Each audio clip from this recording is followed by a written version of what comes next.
नीलम Bhojpuri channel के subscribe करे खातिर लाल बटन पर उंगली दबाई और घंटी के चिन्ह पर क्लिक करके नया नया भोजपुरी गीत के आनंद उठाई। आज दर्शन दा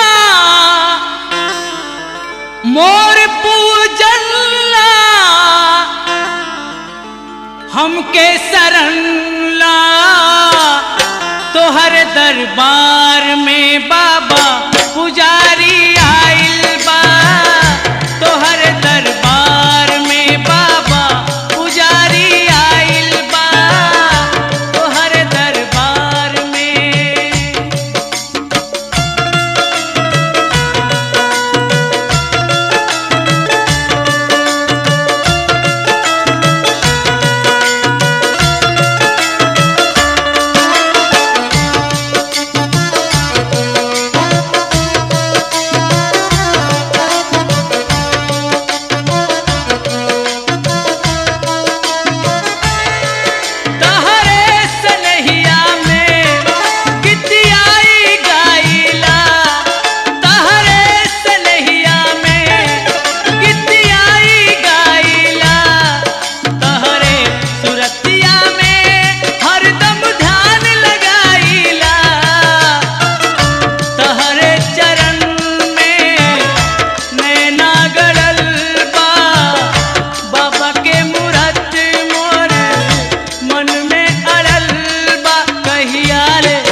जहिया राम नाम आ जाई ब्रेन में, टिकट ना लागी भगती का ट्रेन में। जहिया राम नाम आ जाई ब्रेन